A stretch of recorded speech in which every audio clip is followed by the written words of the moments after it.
고등학교를 졸업한 지 15년이 지났습니다. 그동안 연락 없던 친구들이 갑자기 단체 채팅방에 초대됐고 전반적으로 분위기는 추억팔이로 흘러가고 있었습니다. 저는 처음엔 그냥 무시하려고 했어요. 솔직히 바쁘게 사느라 고등학교 친구들이 그립지도 않았고 딱히 보고 싶은 사람도 없었습니다. 그런데 아내가 어느 날 그러더군요. 여보, 나도 동창 모임 생겼어. 다음 주에 모이기로 했어. 그냥 그러려니 했습니다. 요즘 사람들 SNS로 다시 엮이는 경우도 많고 아내도 꽤 사교적인 편이었거든요. 그런데 그날 이후 아내가 눈에 띄게 달라지기 시작했습니다. 전에는 퇴근하고 오면 늘 피곤해 보였고 주말엔 대충 트레이닝복 입고 나가던 사람이 갑자기 외출할 때마다 정장을 입는 겁니다. 머리는 고데기로 말고 향수도 제가 싫어하던 진한 걸 쓰기 시작했습니다. 이상했습니다. 저는 그 순간부터 뭔가 불길한 기분이 들기 시작했어요. 직감이 이상하게 날카롭게 반응하더라고요. 뭔가 있다, 뭔가 숨긴다. 이건 그냥 동창 모임이 아니다 싶었습니다. 처음엔 그냥 넘어가려 했습니다. 괜히 의심했다가 제가 오히려 이상한 사람이 될 수도 있으니까요. 하지만 그 직감은 틀리지 않았습니다. 어느 날 아내가 외출 후 늦게 들어왔고 술을 마셨다는 핑계를 대며 얼버무렸습니다. 그런데 입고 온 옷이 바뀌어 있었습니다. 처음 나갈 때 입었던 치마가 아닌 다른 원피스를 입고 있었던 겁니다. 저는 그걸 보고 피가 거꾸로 솟는 기분이 들었습니다. 누구 옷이지 왜 갈아입었지? 설마 옷까지 준비해둔 건가 머릿속이 뒤죽박죽이 됐습니다. 다음 날 저는 아내 몰래 그 단체 채팅방을 확인했습니다. 아내가 자주 보는 노트북에서 로그인된 계정으로 몰래 들어간 겁니다. 거기엔 사진이 있었습니다. 동창 모임 사진. 모두가 밝게 웃고 있었습니다. 그런데 바로 거기에 제 친구가 있었습니다. 이름도 정확히 기억났습니다. 강도윤. 제 인생에서 절대 잊을 수 없는 친구. 20대 초반까지도 자주 어울렸던 친구였죠. 저는 숨이 멎을 뻔했습니다. 왜 그가 아내 옆에 있는 거지? 왜 둘이 유독 다정하게 붙어 있는 건가? 저는 그 순간부터 확신했습니다. 이 둘 뭔가 있다. 머릿속이 아찔했습니다. 차라리 모르는 사람이었으면 그나마 덜했을지도 모릅니다. 그런데 저놈은 제 결혼식에도 왔었습니다. 축의금도 냈고 사진도 같이 찍었습니다. 제가 소중하다고 생각했던 사람 중 한 명이었습니다. 그런데 그런 사람이 제 아내와 저렇게 다정하게 찍힌 사진에 웃고 있었다는 게 저는 그 순간 뭔가 안에서 뚝 끊어지는 느낌을 받았습니다. 저는 그날 밤부터 수면제를 먹지 않으면 잠을 잘 수 없었습니다. 아내는 그런 제 상태를 신경도 쓰지 않았습니다. 요즘 왜 그래? 예민해졌네. 그 한마디로 끝이었습니다. 저에겐 아무 관심도 없고 감정도 없는 것 같았습니다. 저는 미칠 것 같았습니다. 정상이 아니었습니다. 제가 사랑했던 여자가 저 친구와 불륜을 저지르고 있다는 사실을 직접 확인하지 못했어도 저는 이미 다 알고 있었습니다. 느낌이 그랬습니다. 말투가 달라졌고 시선이 흔들렸고 웃음의 온도가 변했습니다.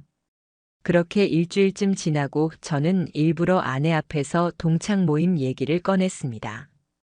반응을 보고 싶었거든요. 그런데 아내는 평소보다 더 밝은 얼굴로 요즘은 그런 거 안 해. 다들 바빠서. 그냥 카톡만 해. 라고 말했습니다.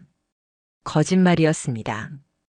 불과 이틀 전에도 모임 사진이 올라왔고 장소는 강남의 고급 레스토랑이었습니다. 제가 퇴근하고 온 시간과 정확히 일치했습니다. 말도 안 되는 거짓말을 저에게 아무렇지도 않게 하는 그 모습에서 저는 진짜 싸늘해졌습니다. 저는 그날 밤 결심했습니다. 확인해야겠다. 이대로는 못 참겠다. 그래서 아내가 외출한 날 몰래 옷장 안쪽에 숨겨둔 핸드폰을 꺼냈습니다. 아주 예전에 사용하던 공기계였습니다. 위치 추적용 앱을 몰래 설치해두기 위해서였습니다. 위치 추적 앱을 심고 핸드폰을 아내의 차 뒷좌석 밑에 슬쩍 밀어 넣었습니다. 완벽하게 숨겨져 있어서 아내는 눈치채지 못했습니다. 그리고 그날 밤 위치가 움직이기 시작했습니다. 처음엔 카페, 그 다음엔 식당, 그리고 마지막엔 모텔 거리였습니다. 심장이 쿵쾅거리기 시작했습니다. 아니길 바랐습니다. 진짜로 아닐 수도 있겠지. 너무 민감하게 반응하는 건가.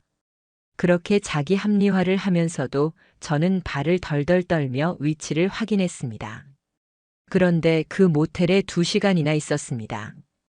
2시간이면 충분하죠. 2시간이나. 아내는 아무 일 없었다는 듯 다음날 돌아왔습니다. 저는 아무 말도 하지 않았습니다. 그런데 그날 아침 차 안에 제가 넣은 핸드폰이 그대로 있었습니다. 저는 떨리는 손으로 그 위치 기록을 확인했습니다. 모텔 이름과 위치가 고스란히 찍혀 있었습니다. 그 순간 저는 무너졌습니다. 저는 그날 이후 완전히 달라졌습니다. 예전처럼 아내와 농담을 주고받지도 않았고 식탁에 마주 앉아도 말이 없었습니다. 아내는 그런 제 모습을 보며 짜증을 냈습니다. 왜 이렇게 분위기를 망쳐? 무슨 일 있어? 그 말을 듣고 저는 진짜 이 악물었습니다. 들킨 걸 모르고 저렇게 당당할 수가 있을까? 그런 태도조차 얄밉고 화가 치밀어 올랐습니다. 사람이 이토록 뻔뻔할 수 있나 싶었습니다. 내 친구랑 바람이 나면서도 아무 일 없었다는 듯 나를 쳐다보는 그 눈빛. 저는 그날부터 아내를 더 이상 사람으로 볼 수 없었습니다. 그래도 저는 감정을 내지 않았습니다. 참았습니다. 감정적으로 대응하면 모든 게 흐트러질 수 있으니까요. 저는 철저하게 준비하기로 했습니다. 감정을 싸매고 증거를 쌓고 완전히 확실해졌을 때 한 방에 치고 나갈 계획을 세우기 시작했습니다. 먼저 저는 아내의 통화 기록과 메시지 내용을 확인하기 위해 새 핸드폰을 하나 개통했습니다. 그리고 집에 있는 와이파이 공유기 설정을 바꿨습니다. 모든 기기 접속 기록을 볼 수 있도록 로그 기능을 켰고 아내의 휴대폰 IP를 따로 기록해서 활동 패턴을 분석할 수 있도록 했습니다. 그리고 결정적으로 아내가 자주 쓰는 노트북의 브라우저를 체크했습니다. 거기에 최근 방문 기록이 남아 있었는데 그곳엔 아주 익숙한 주소들이 있었습니다. 모텔 예약 사이트, 특정 카페의 위치, 주차 가능한 조용한 레스토랑. 저는 그걸 보며 아내의 하루 일과를 정리해 나갔습니다.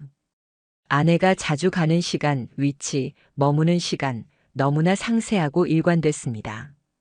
심지어 저는 캘린더 앱에서 예약 표시가 되어 있는 걸 보고 경악했습니다.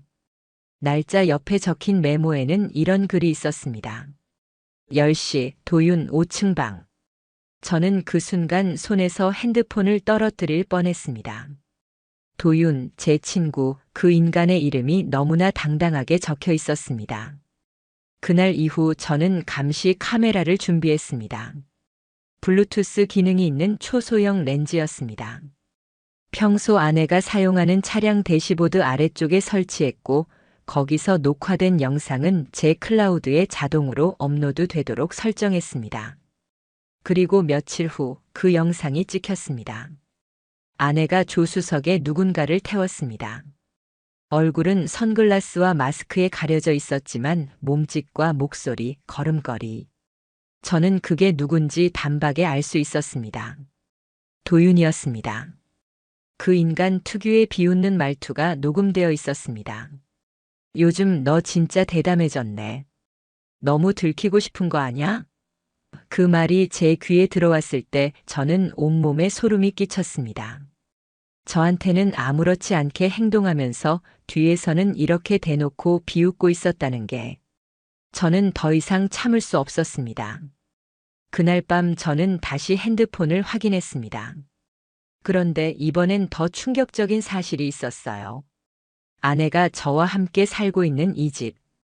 우리 집에서 도윤과 주고받은 영상 통화 흔적이 남아 있었습니다. 벽지, 식탁, 소파, 그 영상 통화 배경에 전부 우리 집이 나왔습니다. 제가 회사 간 사이에 그 인간이 우리 집에 들어온 겁니다. 저는 심장이 멎는 줄 알았습니다. 제 침대에서 통화한 기록도 있었습니다. 거기까지는 절대 넘어갈 수 없었습니다. 저는 그날부터 집에 있는 모든 가전기기의 기록을 뒤졌습니다. 공기청정기, 냉장고, 조명 시스템, 우리 집은 부분적으로 스마트홈이었기 때문에 기기 작동 기록이 남아 있었습니다. 놀랍게도 제가 없던 날 정오부터 3시까지 집 안 조명이 켜져 있었고 평소 사용하지 않던 침실 공기청정기가 가동된 기록이 있었습니다. 누가 집에 있었던 겁니다. 그 순간 저는 미쳐버릴 뻔했습니다.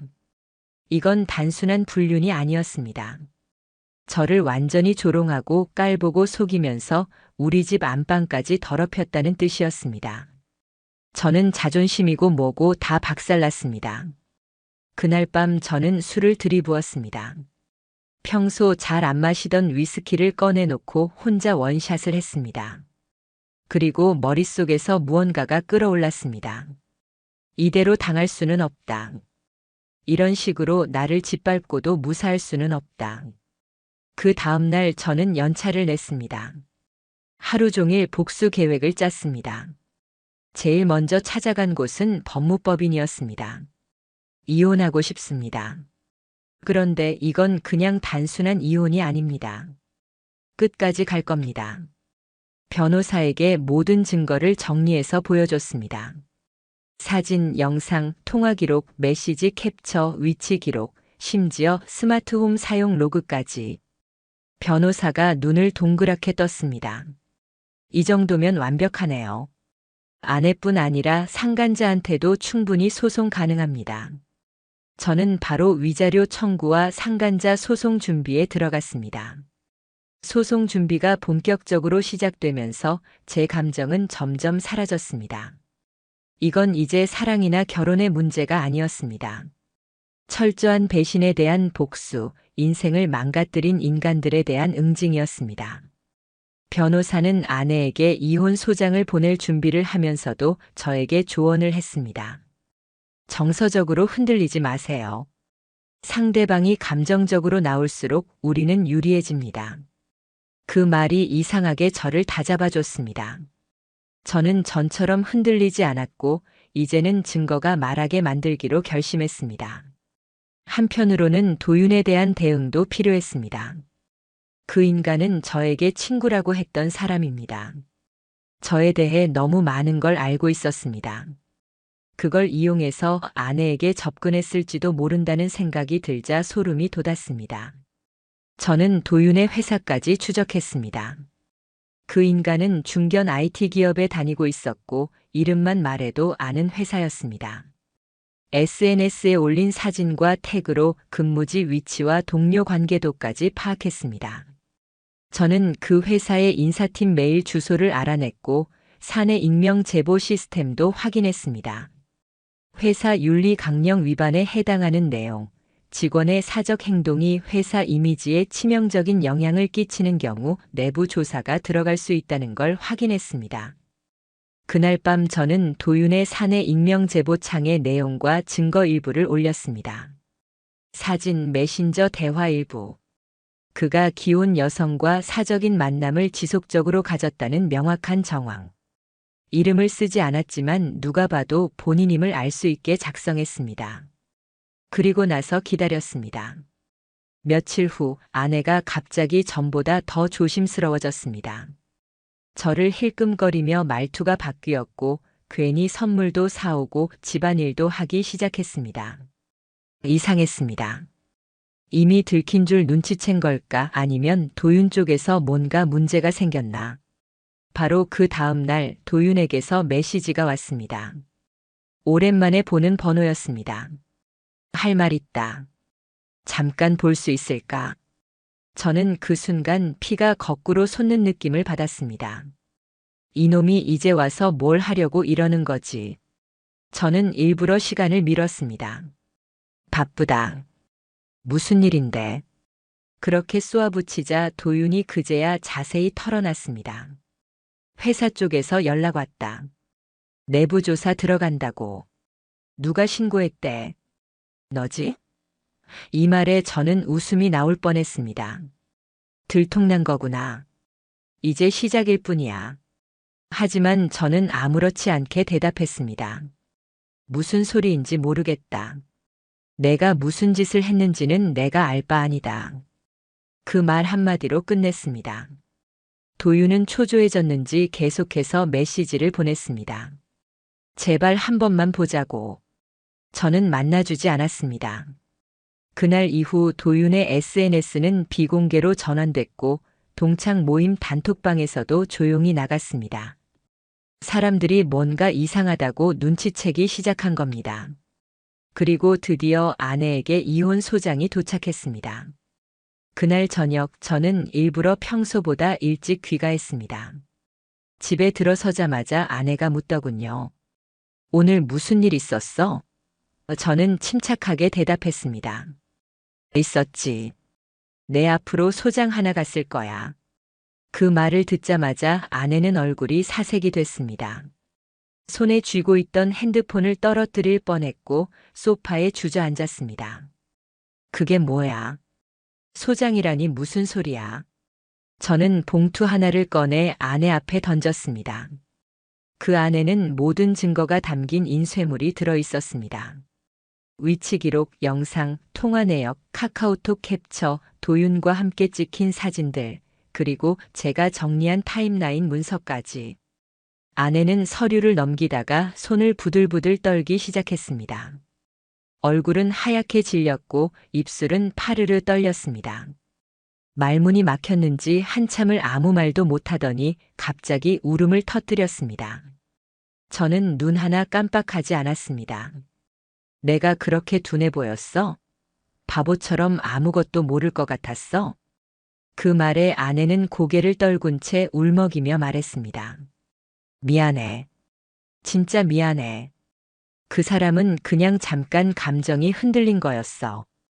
그 순간 저는 참았던 분노가 치밀어 올라서 책상을 콱 내려쳤습니다. 감정이 흔들렸다고. 그 흔들림이 몇 달이 넘도록 지속됐고 그동안 내 인생은 조롱당했는데 그게 흔들림이었다고. 저는 소리를 지르지도 않았습니다. 차갑게 단호하게 말했습니다. 변명 필요 없어. 변호사가 다 정리했어. 법적으로 끝까지 갈 거니까 그렇게 알아. 아내는 그제야 상황의 심각성을 깨달았는지 엉엉 울며 매달렸습니다. 한 번만 봐줘. 그 사람하고 다 끝났어. 다시 시작할 수 있어. 저는 비웃었습니다. 다시 시작? 다시 시작은 내가 우리 집 침대에 그 인간 데리고 오기 전에 끝났어. 그리고 말했습니다. 그 인간도 곧 연락받을 거야. 직장에서도 조사 중이더라. 너도 각오해. 위자료 청구, 상간자 소송 다 준비돼 있으니까. 아내는 주저앉아 울기만 했습니다. 그 모습을 보고도 저는 아무런 감정이 들지 않았습니다. 그때부터 제 감정은 완전히 죽었습니다. 아내에게 이혼 소장이 전달된 이후 며칠 동안 집안 분위기는 숨막히도록 조용했습니다. 아내는 평소처럼 아침밥을 차리는 척했지만 눈은 충혈되어 있었고 행동 하나하나에 힘이 없었습니다. 그런다고 제가 마음이 약해질 줄 알았던 걸까요? 착각이었습니다. 저는 이미 결정했고 되돌릴 생각은 단일도 없었습니다. 그 주 금요일 저는 변호사 사무실에 다시 방문했습니다. 아내는 소장을 받고도 정식 대응을 하지 않았고 도윤 쪽은 답변서를 미루고 있었습니다. 변호사는 말했습니다. 시간 끌면 끌수록 상대방한테 불리합니다. 우리 입장에서는 오히려 좋아요. 저는 고개를 끄덕였습니다. 그래, 이제 시작이지. 변호사는 상간자 소송도 동시에 진행 중이라고 했고 도윤에게는 이미 내용 증명이 발송됐다고 했습니다. 도윤은 소장을 받고 연락을 했습니다. 변호사가 대신 받아줬고 그쪽은 합의로 끝내면 안 되냐며 애원하듯 말하더랍니다. 합의? 말도 안 되는 소리였습니다. 저는 그 인간의 직장을 무너뜨리고 평판을 망가뜨리고 삶을 뒤집어 엎을 생각이었습니다. 이게 끝이 아니었습니다. 그날 저녁 저는 도윤이 다니는 회사 앞에 찾아갔습니다. 일부러 퇴근 시간을 노렸습니다. 회색 양복에 핸드백을 든 도윤이 건물에서 나오는 걸 봤습니다. 저는 차 안에서 그 모습을 뚫어지게 지켜봤습니다. 도윤은 눈치를 보는 듯 고개를 두리번거렸고 얼굴엔 초조함이 가득했습니다. 그 모습을 보며 저는 묘한 쾌감을 느꼈습니다. 이제야 진짜 시작이라는 생각이 들었습니다. 며칠 후 아내는 결국 변호사를 선임했습니다. 그런데 그쪽 변호사가 저희 쪽으로 먼저 연락을 해왔습니다. 합의금 조정이 가능하겠습니까? 협의 이혼으로 정리하고 싶어 합니다. 협의 이혼? 웃기는 소리였습니다. 저는 냉정하게 말했습니다. 그쪽에서 먼저 가정을 버리고 기만한 사람이 협의를 말하는 겁니까? 이건 파탄에 대한 책임을 묻는 소송입니다. 그리고 저는 피부샵 명의에 대해 정리를 요청했습니다. 그 가게는 처음 시작할 때 제 돈으로 차렸고 아내 명의가 절반 들어가 있던 상태였습니다. 변호사는 말했습니다. 불륜 증거가 이 정도면 피부샵 전부를 가져가는 것도 가능합니다. 실제 운영자가 남편이고 자본도 남편이라면 분할 대상에서 제외될 수 있습니다. 저는 서류를 정리했고 사업자 등록증, 세금 계산서, 카드 거래 내역 전부 제출했습니다. 하나도 빠짐없이 준비했습니다. 그 순간만을 위해 몇 주를 참아왔으니까요. 그 다음 주 드디어 재판 일정이 잡혔습니다. 법원에서 지정한 첫 신문일. 저는 양복을 단정히 차려입고 출석했습니다. 그 자리에 도윤은 나오지 않았고 아내 혼자 앉아 있었습니다. 마주보지 않았습니다. 쳐다볼 가치도 없었습니다. 판사는 말했습니다. 불륜 사실을 인정하십니까? 아내는 대답하지 못했습니다. 고개를 떨군 채 눈물만 흘렸습니다. 판사는 서류를 넘기며 다시 말했습니다. 피해자 측이 제출한 자료는 매우 상세하고 명확합니다. 이혼 사유로 충분합니다. 그날로 이혼은 기정사실이 됐습니다. 위자료는 남편이 청구한 전액이 그대로 인정됐습니다. 4천만 원. 그리고 상간자 도윤에게도 추가로 6천만 원의 손해배상 청구가 진행됐습니다. 도윤은 그 돈이 없었습니다. 저한테 연락이 왔습니다. 제발 합의 좀 하자. 돈이 없다고. 저는 말했습니다. 그럼 대출받아. 내가 무너뜨린 가정의 값이야. 그 후 도윤은 신용대출을 신청했지만 거절당했습니다. 그의 회사에도 제가 보낸 증거자료가 전달돼 있었고 평판은 바닥이었습니다. 결국 그는 회사에서도 조사 대상이 되었고 내부 규정 위반으로 감봉과 승진 배제가 확정됐다는 소식이 들려왔습니다. 그제야 그는 다시 한번 제게 메시지를 보냈습니다. 내 인생이 끝났어. 제발 이쯤에서 멈춰줘. 그 문장을 보며 저는 아무런 동정심도 느끼지 못했습니다. 오히려 통쾌했습니다. 이런 결과를 예상 못했겠지. 착하게 사는 사람을 우습게 봤던 대가를 받아라. 한편 아내는 이혼이 확정되자 부모님 집으로 내려갔습니다. 집도 가게도 재산도 전부 저에게 넘기고 손에 쥔 건 가방 하나뿐이었습니다.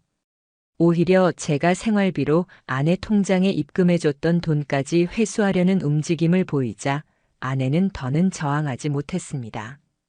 그 이후 저는 집을 리모델링했습니다. 집 앞 모든 흔적을 다 없앴습니다. 소파, 침대, 커튼, 조명, 아내가 손댔던 물건은 단 하나도 남기지 않았습니다. 새 가구로 채운 새 공간에서 저는 전혀 다른 사람이 되었습니다. 그리고 복수는 단순히 돈으로 끝나는 게 아니었습니다. 도윤의 동창들, 친구들, 직장 동료들. 하나하나에게 익명으로 그가 한 짓을 알렸습니다. 동창회 단체방에도 누군가 캡처를 올렸더군요. 도윤이 그놈 결국 저랬네. 얼굴에 철판 깔았구나. 그 후 도윤은 연락을 끊고 잠수를 탔습니다. SNS도 폐쇄했고 회사 내에서 격리되다시피 생활하며 정신과 상담까지 받는다는 소문이 돌았습니다. 아내는 더 심각했습니다. 부모님 집에서 한동안 집거 생활을 하다 결국엔 근처 마트에서 아르바이트를 한다는 얘기를 들었습니다. 그 모든 일이 끝났을 때 저는 혼자였습니다. 그러나 그 혼자는 결코 외롭지 않았습니다. 오히려 고요했습니다. 평화로웠습니다. 더는 의심하지 않아도 됐고 누군가의 눈치를 보지 않아도 됐습니다. 무엇보다 제 자신을 속이지 않아도 된다는 게 가장 컸습니다. 도윤의 메시지를 받으며 치가 떨리던 순간, 그리고 아내가 울며 매달리던 모습까지 저는 하나하나 머릿속에서 필름처럼 돌려보았습니다. 그 모든 기억이 이젠 슬프지 않았습니다. 그냥 지나간 기록, 끝난 드라마였습니다. 이혼 소송이 끝난 지 한 달쯤 되었을 때 저는 법원에서 공식적으로 재산 분할 판결문을 받았습니다. 피부샵 100% 제 명의 아내 명의로 된 공동예금 해지 및 전액 회수, 집 소유권 변경 완료. 모든 법적 절차가 깔끔하게 정리됐다는 내용이었습니다. 도윤 쪽은 법원에서 정해준 6천만 원 배상금을 일시불로 지급하지 못했고 결국 분할 상환으로 판결이 내려졌습니다. 매달 130만 원씩 갚아야 했습니다. 그것도 4년 넘게 말입니다. 도윤은 결국 부모님께 손을 벌렸고 그 일로 가족 사이가 크게 틀어졌다는 얘기를 들었습니다. 아내는 계속 연락을 시도했지만 저는 전부 무시했습니다. 편지를 쓰고 메일을 보내고 지인을 통해서까지 접근하려 했지만 단 한 번도 응답하지 않았습니다. 그 모든 감정은 이미 죽었기 때문입니다. 동정도 미련도 애정도 아무것도 남지 않았습니다. 저는 회사에서 이 일에 대해 굳이 떠벌리지 않았습니다. 다만 가까운 동료 몇몇에게만 털어놨고 그들은 놀람과 동시에 한결같이 말했습니다. 형 진짜 잘했어요. 그렇게까지 철저히 할 줄은 몰랐어요. 그런 말을 들을 때마다 저는 내심 웃음이 났습니다. 누구보다 온순했던 제가 이런 복수를 완성했다는 사실이 스스로도 낯설었기 때문입니다. 그 후 저는 이사를 했습니다. 새 아파트, 새 가구, 새 번호 모든 것을 새롭게 정리했습니다. 벽에 걸린 시계조차도 새 것이었습니다. 그 안에서 저는 혼자 맥주 한 캔을 따고 창밖을 바라보며 이렇게 생각했습니다. 이제 진짜 끝났구나. 나는 살아남았고 그들은 망가졌어. 그 말이 입 밖으로 새어나왔을 때 묘하게 웃음이 나왔습니다. 저는 다시 시작할 수 있었습니다. 더는 속지 않을 자신이 있었고 제 감정을 외면하지 않을 용기도 생겼습니다. 그리고 그 누구도 다시는 저를 무너뜨릴 수 없다는 확신이 생겼습니다. 저는 그 둘에게 분명히 보여줬습니다. 세상엔 참아주는 사람과 당하는 사람이 같은 게 아니라는 걸. 나를 속이고 무너뜨린 대가가 얼마나 클 수 있는지를 말입니다. 그게 제 인생의 마지막 사랑은 아니겠지만 적어도 그 사랑이 얼마나 잔인하게 배신당했는지는 평생 잊지 않을 겁니다. 그리고 그 대가를 받게 만든 복수 또한 절대 잊지 않을 겁니다. 그들의 인생에서 한 사람을 완전히 잘못 건드렸다는 걸 평생 기억하게 만들었으니까요.